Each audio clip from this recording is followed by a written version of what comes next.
Israel and Hezbollah have agreed for a ceasefire after deadly exchanges between the two sides in Lebanon. Once again, put a deal to end the West Asia war under strain less than 2 days after it was signed. And this comes as 2 people were killed in an Israeli drone strike in southern Lebanon, despite the ceasefire in place. Lebanese authorities have reported at least 47 people were killed in Israeli airstrikes, while Israel announced the deaths of 4 of its soldiers. The highest combined casualty count since the U.S. and Iran struck their deal. In the meantime, U.S. Secretary of State Marco Rubio and Lebanon's President Joseph Aoun held a call. The Lebanese presidency said Aoun thanked Rubio for U.S. support, but stressed the need for Israeli attacks on Lebanese territory to cease through the achievement of a comprehensive ceasefire. Rubio, on the other hand, insisted on the importance of Lebanon carrying through on its efforts to disarm the Hezbollah, which is fighting Israel in the south of the country. According to a State Department official, Rubio and Aoun discussed the next round of negotiations scheduled for 23rd of June to 25th in Washington, where the two governments will make progress towards a lasting peace. Israel's ambassador to the United States, Yael insisted in a social media post that Israel was committed to an immediate ceasefire in Lebanon, but only if Hezbollah, and I'm quoting here, honors the agreement and ceases its hostilities. Israeli citizens have also voiced skepticism about the ceasefire currently in place between both the sides.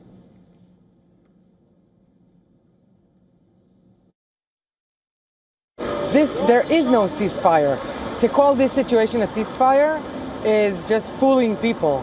It's showing you a small picture of a broader picture, because just today we were informed that 4 soldiers who went out to defend their country, to defend their people, were killed in the war.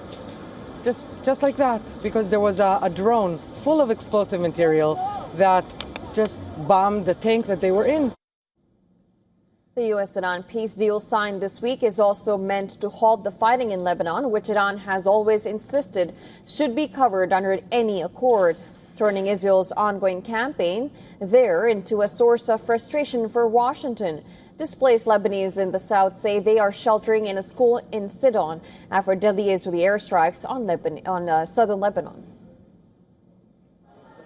The situation is unbearable. People have been in this situation for 4 months, and before that too, for 2 months and 66 days. People have been crushed. They don't even know how they're supposed to live. Thanks to this school, they are helping us in every way they can.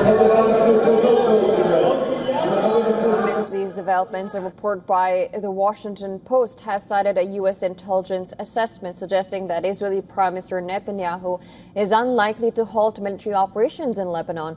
The report suggested that Netanyahu was due to take steps that would undermine Trump's peace efforts with Iran.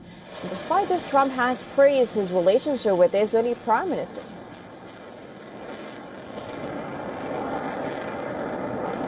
And obviously, we fought very well with Israel, and we've had a great relationship with Israel. We were very formidable. And Bibi Netanyahu is a warrior prime minister, and he should be acknowledged as that. They should give him credit, because he really did. We had a very good relationship, General, with all of them, but we really fought hard with Israel. Meanwhile, Iran's head of National Security Council, Ibrahim Azizi, has, however, mentioned Clause 1 of the peace deal, doubting the U.S. ability to defend it. Azizi said continued violation of the ceasefire will cost U.S. dearly, and that Iran will mount a deterrent response.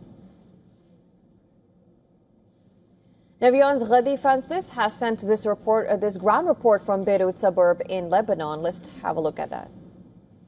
It has cost billions of dollars on all parties and all sides, but still everybody is awaiting what might happen if a US-Iran deal is in action in Lebanon.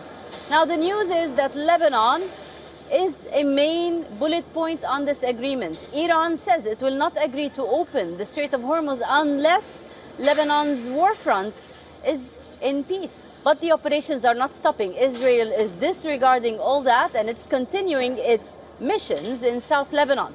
In the recent, it struck Nabatiye, it struck Baalbek, and it struck several other areas in South Lebanon. And in the past week only, Many civilian homes were destroyed and tens of Lebanese were martyred. In the times of a ceasefire in the past week, according to reports, it has reached more than 150 people killed in Lebanon. Now this is why there is no agreement. According to Iran, unless this stops in Lebanon, there wouldn't be an agreement. I am Ghadi Francis reporting for WION. World is One.